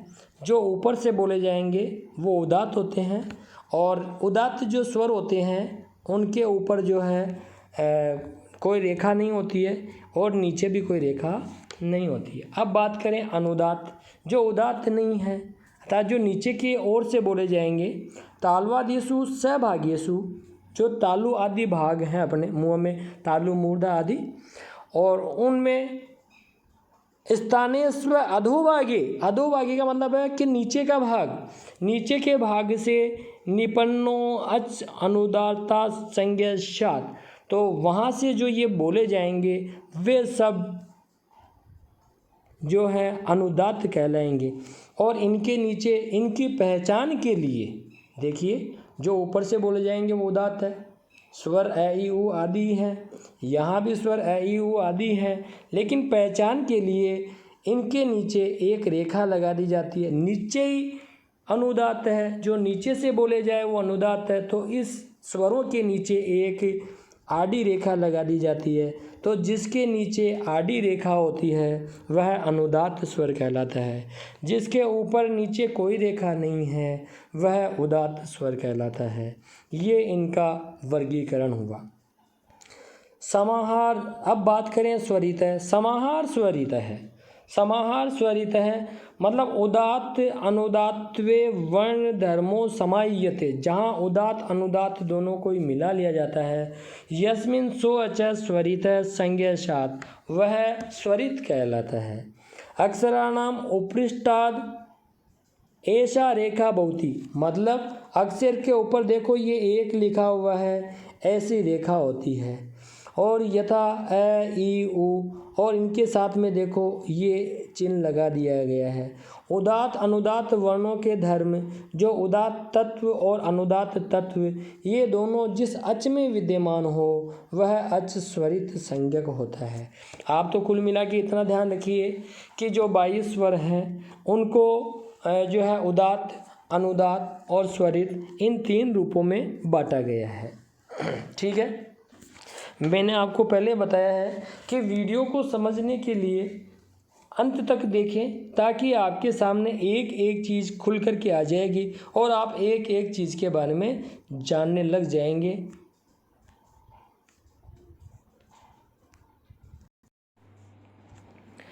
तो देखिए, एते त्रिविधा जो अभी हमने 3 पढ़े हैं, एते त्रिविधा जो अभी हमने 3 पढ़े हैं, उदात्त अनुदात्त और स्वरित। अपि मतलब ये तीनों भी, प्रत्येकम सभी, अनुनासिका अनुनासिकाश्चेति द्विविधा भवन्ति, अनुनासिक और अनुनासिक 2 प्रकार के होते हैं। मतलब वो जो हमने अभी 22 स्वर पढ़े हैं और उन स्वरों में हमने देखा है कि उनका वर्गीकरण 3 भागों में बांटा गया है, उन्हें भी फिर से दो भागों में बांटा गया है। एक तो है अनुनासिक और एक है अनुनासिक। मतलब एक तो नाक और मुंह है, दोनों का प्रयोग होता है, और एक में नहीं होता है। मुख नासिका वचनों अनुनासिक है, ये सूत्र है। मुख नासिका वचनों अनुनासिक है। मुख सहित नासिक योच्चार्य माणो वर्णों अनुनासिक संज्ञास्यात्, मतलब अनुनासिक मुख और नासिका जहाँ दोनों का प्रयोग चल रहा है। एक होता है अनुस्वार, जहाँ पर नाक पर जोर ज़्यादा होता है, मुंह पर कम होता है। अभी हम बात कर रहे हैं अनुनासिक की, मतलब नाक के पीछे, या कहें कि मुंह और नाक जो दोनों के माध्यम से बोले जाएं वो अनुनासिक कहलाते हैं। अनुनासिक वाले चंद्र बिंदु वाले होते हैं या फिर पंचम वर्ण होते हैं, ए ई ओ या अंग या न न म। हम देखते हैं कि इनमें नाक और मुंह दोनों का बराबर प्रयोग किया जा रहा है। ठीक है, तो मुख सहित नासिका से बोले जाने वाला वर्ण अनुनासिक संज्ञक होता है। यथा ए ई उ अंग या न न म। व्यंजनेषु अंग या न न म इत्येतानि व्यंजनानि नित्यम अनुनासिका, ये नित्य रूप से अनुनासिक ही है। मतलब जो पंचम वर्ण है वो नित्यम रूप से अनुनासिक है। य लव य लव इत्येतानि त्रीणि, ये भी 3 है। व्यंजनानि अनुनासिकान्यति, ये भी अनुनासिक ही माने जाते हैं। ये ल व आदि अनुनासिकान्य अपि इति विशेष है, ये अनुनासिकों में विशेष है। ये ल व तीनों ही। अब बात करें अनुनासिक, मतलब जो अनुनासिक नहीं है, अर्थात जिनमें नाक का प्रयोग नहीं किया जाएगा। नासिका नाम बिना कंठ आदि नाम, मतलब नाक और बिना कंठ आदि के उच्चार्यमान है वर्णा अनुनासिका। जैसे ए ई उ, मतलब इनको बोलने के लिए हमें केवल कंठ आदि की ही आवश्यकता है, नासिक आदि की आवश्यकता नहीं है। कै च, तो कै च बोल रहे हैं तो हमें यहाँ पर नाक की आवश्यकता बिल्कुल भी नहीं है। नोट, इस प्रकार अ ई उ री इन वर्णों में, अब देखिए फिर से ध्यान देने वाली बात है, मैंने बताया था कि यहाँ से बड़े बड़े एग्जाम्स में सवाल पूछ ले जाते हैं। सेकंड ग्रेड फर्स्ट ग्रेड में तो इससे तो यहाँ सवाल आते ही आते हैं, लेकिन चूँकि मैंने बताया कि रीट है और हमारे लिए एक एक नंबर भी जो है बहुत आवश्यक है, ऐसी स्थिति में ज्ञान का पूरी तरह से प्राप्त होना बहुत आवश्यक है। इसीलिए मैं आपके साथ इतनी मेहनत कर रहा हूँ, तरह तरह की किताबों से आपको पढ़ा रहा हूँ, बस आप मन लगा के पढ़ते रहिए। अनुनासिक, तो इस प्रकार अ ई उ री इन वर्णों में प्रत्येक के 18 भेद होते हैं। तो हम क्या देखते हैं, अ ई उ री ये जो हैं इनके 18 भेद होते हैं। ली वर्ण के दीर्घ न होने से, ली वर्ण दीर्घ नहीं होता है, इसीलिए इसके 12 भेद होते हैं। ये 18 इसलिए हो रहे हैं क्योंकि ये जो है ह्रस्व में भी आते हैं, ये दीर्घ में भी आते हैं और ये प्लुत में भी आते हैं, इसीलिए इनके भेद 18 हो जाते हैं। ली वर्ण के 6 कम हो गए क्योंकि ये दीर्घ नहीं होता। इसी प्रकार से ए ओ आई की जगह यहाँ ए ओ आई औ, तो के ये औ है, 2 मात्रा मान लें यहाँ पे, के भी ह्रस्व नहीं होने से 12 भेद हो जाते हैं। तो ए आई ओ औ के ह्रस्व नहीं होते क्योंकि ये सदैव दीर्घ या प्लुति होते हैं, ह्रस्व कभी हो ही नहीं सकते, इसीलिए इनके 12 भेद हो जाते हैं। तो ध्यान रहे, आपसे कोई पूछे कि ए आई ओ औ के कितने भेद होते हैं, तो इनके प्रत्येक के 12 भेद होते हैं। आपसे पूछे ली के कितने भेद होते हैं, ली के 12 भेद होते हैं क्योंकि ली का दीर्घ नहीं होता, ए आई ओ औ का ह्रस्व नहीं होता, और ए ई उ री इन सब के ह्रस्व भी होते हैं, दीर्घ भी होते हैं और प्लुत भी होते हैं, इसलिए इनके 18 भेद होते हैं। ये बात बहुत ही ध्यान में रखने वाली है। एक बार फिर से सुन लीजिए, ए ई उ री ली के 18 भेद होते हैं क्योंकि इनका ह्रस्व स्वर भी होता है, दीर्घ स्वर भी बनता है, प्लुत स्वर भी बनता है। ली वर्ण का दीर्घ स्वर नहीं बनता, इसलिए इनके केवल 12 भेद ही होते हैं। और ए आई ओ औ इनके ह्रस्व स्वर कभी नहीं हो सकते, इसलिए 12 भेद हैं। तो आपसे पूछे ली के कितने भेद होते हैं, 12। ए आई ओ औ के कितने भेद हो सकते हैं, प्रत्येक के ए 12 प्रकार का, एक ए के 12 भेद हो सकते हैं, ओ के 12 भेद हो सकते हैं, मतलब इनका इतनी प्रकार से प्रयोग किया जा सकता है। भेद होने का मतलब यह है कि इनका 12 प्रकार से प्रयोग किया जा सकता है। ये ह्रस्व में काम में आते हैं, दीर्घ में आते हैं, प्लुत में आते हैं, अनुनासिक अनुनासिक आदि में भी इनका प्रयोग होता है। हालांकि काफ़ी लंबा मामला है, लेकिन आप तो याद रखने के लिए इतना सा ध्यान रख लो कि ए ई उ री 18, ली 12, ए आई ओ औ 12, ये आपको विशेष ध्यान रखना है। धन्यवाद। तो प्यारे विद्यार्थियों, आगे देखते हैं हम, अचों में परस्पर 3 प्रकार के भेद होते हैं। ये जो अच आदि जो स्वर हैं, अचों से तात्पर्य हो गया जो स्वर हैं, ये 3 प्रकार के इनके भेद हो सकते हैं। एक तो काल के आधार पर, एक स्थान के आधार पर और एक नाक के आधार पर। तो काल के आधार पर जो है वो 3 प्रकार के स्वर होते हैं, ह्रस्व, दीर्घ और प्लुत। वे स्वर जिनमें समय कम लगा ह्रस्व कहलाए, जिनमें ह्रस्व से दुगना समय लगा वो दीर्घ कहलाए, और जिनमें इन सबसे भी ज़्यादा समय लगा, 3 मात्रा का समय लगा, वो प्लुत स्वर कहलाया। हम इनमें समय देखते हैं, वर्ण के उच्चारण में लगने वाले टाइम को देखते हैं, इसलिए ये काल के आधार पर हो गए हैं। इसी प्रकार से स्थान के आधार पर उदात्त, अनुदात्त और स्वरित। अभी हमने देखा कि जो स्थान के आधार की बात करें तो स्थान के आधार पर 3 प्रकार का होता है, उदात्त, अनुदात्त और स्वरित।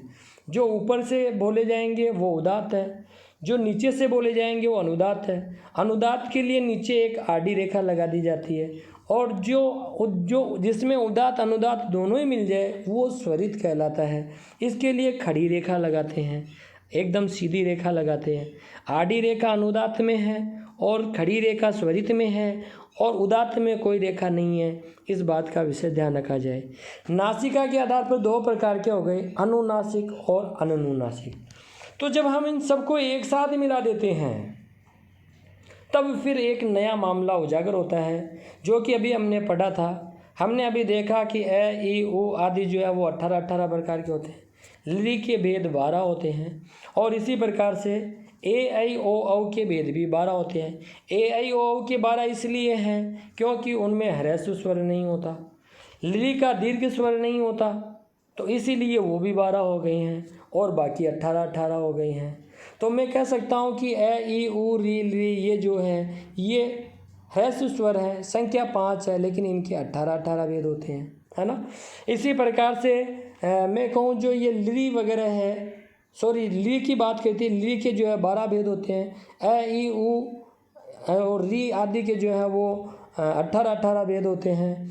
और ए आई ओ औ जो हैं इनके भेद 12 होते हैं, ये अपन ने पढ़ लिया।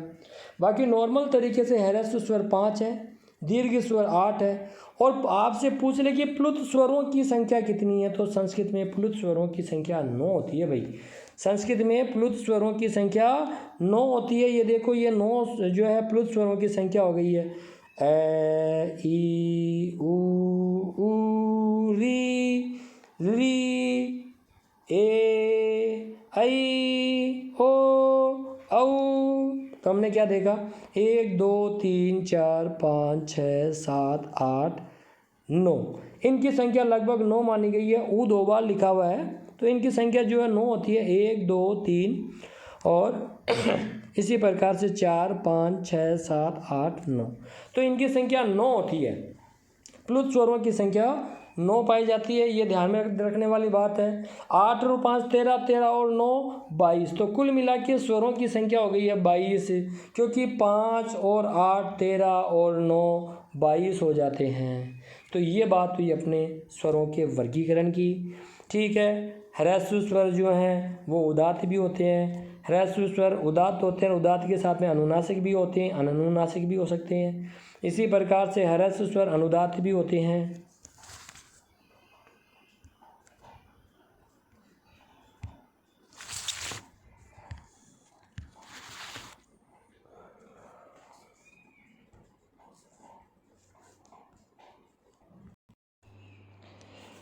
तो बात चल रही है अब अयोग वाह की बात करते हैं अपन।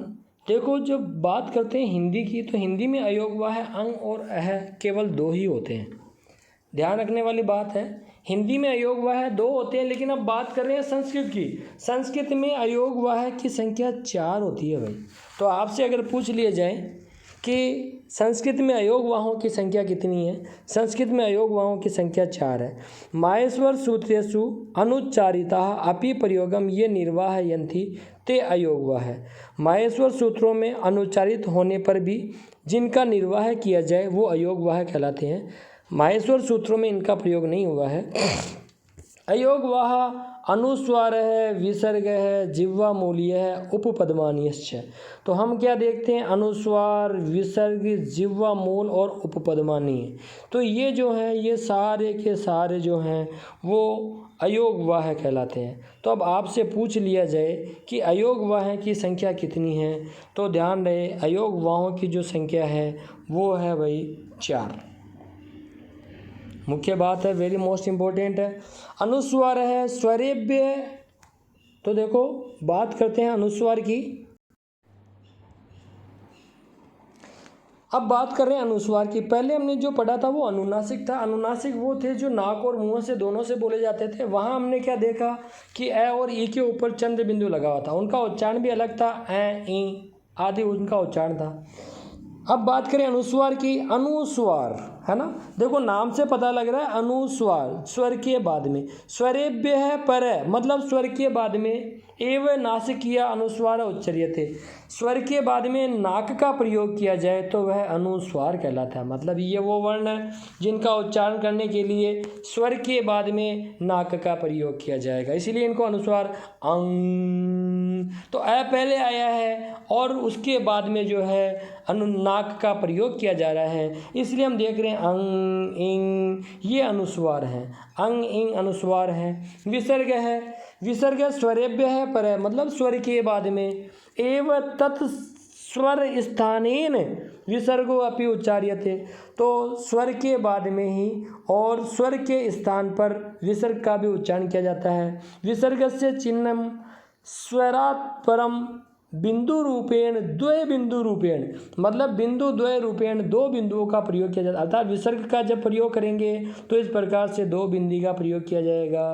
विसर्ग में ये देखिए ये 2 बिंदी का प्रयोग किया गया है, और 1 बिंदी का प्रयोग किया जाए तब अनुस्वार होता है जब स्वर के ऊपर लगाते हैं, स्वर के पीछे लगा रहे हैं तो वह विसर्ग कहलाता है। और मैंने अभी पहले बता भी दिया कि विसर्ग का उच्चारण है के समान होता है। जीवामूलीय क ख, हालांकि क और ख से ये थोड़े से भिन्न है। कखाभ्याम प्रागर्ध विसर्ग सदृश, मतलब ये विसर्ग के समान ही है। कह ख जिह्वा मूल्य और जिह्वा के बीच से बीचों बीच से बोले जाएंगे। बालह करोति, बालह करोति, है ना। और तो हमने क्या देखा, बालह करोति जो है इसमें ये क के साथ में 2 निशान भी लगे हुए रहते हैं। ये जो 2 निशान हैं ऊपर और नीचे की तरफ साइड में लगे हुए हैं इस प्रकार से, ये जिह्वा मूल के होते हैं। क और ख 2 जिह्वा मूल हैं। तो हम कह सकते हैं कि जो है वो 4 प्रकार के होते हैं। 4 प्रकार के क्या होते हैं, अयोगवा है। अब बात करें उपपदमानीय। उपपदमानीय की जब बात करते हैं तो देखो प और फ के साथ में भी वैसा चिन्ह लगा हुआ है जैसा क और ख के साथ में लगा हुआ है। इति पफाभ्याम, कखाभ्याम जिह्वामूलीय और पफाभ्याम ये उपपदमानीय है। तो पफाभ्याम प्रागर्ध विसर्ग सदृश, ये भी विसर्ग की तरह ही बोले जाएंगे। जैसे बाल बाल पिबती, वृक्ष फलती, तो ये जो है ये उपपदमानीय कहलाएंगे। ठीक है। और विसर्ग की तरह इनका प्रयोग किया जाता है। विसर्ग सदृश है, विसर्ग के समान ही उपपदमानीय है, उपपदमानीय का प्रयोग किया जाता है। ठीक है। तो हमने क्या देखा कि अनुस्वार, विसर्ग, जिह्वा मूल और उपपदमानीय, ये 4 जो है अयोग वाह कहलाते हैं। अब देखो व्यंजनानी, व्यंजन हालांकि अपन ने पढ़ लिए थे, संख्या इनकी 33 अपन ने पढ़ी थी। कुचुटुटुप्पू, कुचुटुटुप्पू का मतलब है कैवर्ग, चवर्ग, टवर्ग, तवर्ग और पवर्ग। कुचुटुटुप्पू, तो कैवर्ग, चवर्ग, टवर्ग, तवर्ग और पू, पू का मतलब पवर्ग। हालांकि यहाँ मिस्टेक है, क की जगह को होना चाहिए, च की जगह चू होना चाहिए और पे की जगह पू होना चाहिए। कुचुटुटुप्पू कहा जाता है इनको। तो व्यंजना नाम सुखाचारणार्थ स्पष्ट प्रतिपत्तये च स्वरेण से व्यंजनम उच्चारणम। तो व्यंजन जो है कैवर्ग, चवर्ग, टवर्ग ये सब व्यंजन होते हैं और इनका उच्चारण करने के लिए स्वरेण से, स्वर की सहायता लेनी पड़ेगी। ये मैंने आपको बता दिया था अभी पहले, अपन ने पढ़ लिया था। वर्गीय और अवर्गीय ये 2 प्रकार के हो गए व्यंजन, वर्गीय और अवर्गीय। वर्गीय जिनका वर्ग है, अब जैसे कि मैंने आपको पहले बता भी दिया था कि कैवर्ग और चवर्ग, टवर्ग, तवर्ग, इन सब के क, च, ट, त, प के वर्ग होते हैं, तो ये वर्गीय कहलाएंगे। वर्गीय में स्पर्श आ जाएंगे। ठीक है। और इनकी संख्या जो है एतेषु क्रमात् पंचवर्णा सन्ति और मूल संख्या 25। तो देखो ककारादारभ्य मकारांतम यावत, मतलब कैसे लेकर मैं तक। ककाराद आरभ्य, ककार से चालू होकर, मतलब कैसे प्रारंभ होकर के, मकारांत मैं तक, कैसे लेके मैं तक की यात्रा। हमने देखा क ख ग घ च च ज ज य ट ठ ड ड न थ थ द द न प फ ब भ म। तो कैसे लेके मैं तक की जो यात्रा है, ये कैसे लेके मैं तक की यात्रा, इसी को जो है 25 ये वर्ण होते हैं। इन 25 वर्णों को ही स्पर्श व्यंजन कहा जाता है। तो इनकी संख्या 25 होती है, स्पर्श व्यंजनों की संख्या 25 होती है। इसी प्रकार से अवर्गीय की बात करें तो अवर्गीय की बात करें तो देखो अवर्गीय में अंतः स्था ऊष्माणाम च, अंतस्थ और ऊष्म दोनों ही अवर्गीय में आते हैं। अंतस्थ होते हैं य र ल व, अंदर से बोले जाते हैं इसलिए अंतस्थ कहलाते हैं। य र ल व, ऐसा लग रहा है अंदर से, हृदय से बोले जा रहे हैं। इसी प्रकार से श श श है, इनका उच्चारण करते हैं तो मुखावयवों में घर्षण होता है, प्राणवायु गर्म होकर बाहर निकलती है, इसीलिए उसमें व्यंजन कहलाते हैं। इत्यष्टो व्यंजनानि पृथक पृथक एव सन्ति, ये 8 वर्णन अलग अलग होते हैं। अतः कदापि वर्गा न प्रविष्टानि, इसलिए इनमें कभी भी वर्ग का प्रयोग नहीं होता है। अतएव एतानि अवर्गीय वर्णानि इत्युच्यन्ते, इसीलिए ये अवर्गीय व्यंजन कहलाते हैं। इत्थम 22 स्वरा, इस प्रकार से 22 तो स्वर हैं। एक बार वापस देखिए, इस प्रकार से स्वरों की संख्या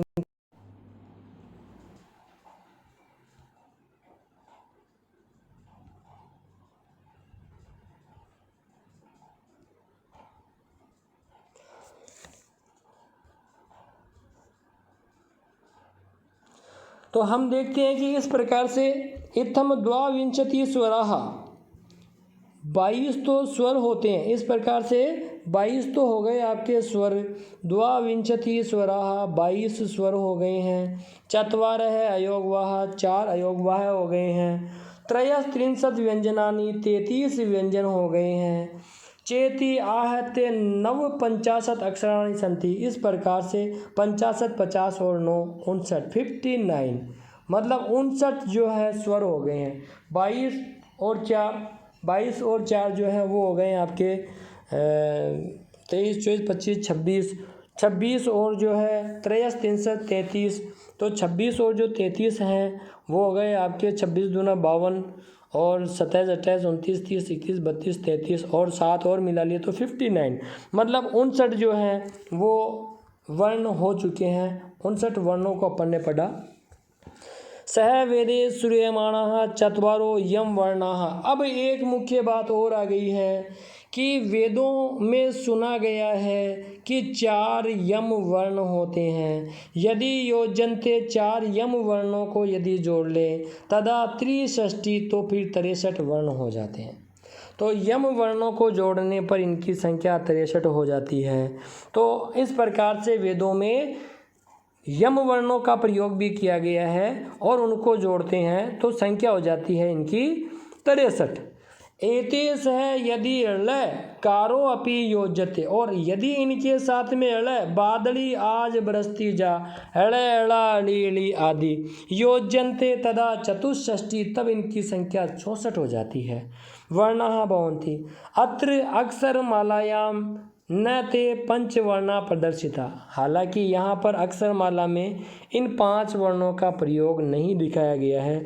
4 यम वर्ण और 1 ळ, इनका प्रयोग यहाँ पर नहीं दिखाया गया है, इसलिए 59 वर्ण जो है यहाँ पर दिखे हैं। इसके अलावा क्ष त्र क्ष ज्ञ त्र स्र इति एते न पृथक अक्षरे, तो इति एते न पृथक अक्षरे, ये अलग अक्षर नहीं है। क्या होता है कि अक्षय त्रय जय स्र को अलग से बताने की आवश्यकता नहीं है। क्यों नहीं है?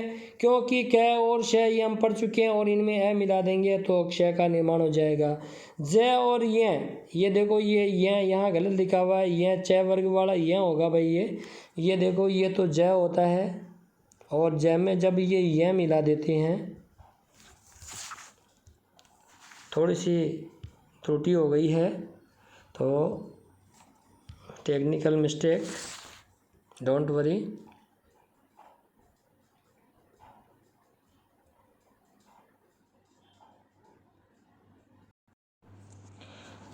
टेक्निकल मिस्टेक हो गई थी।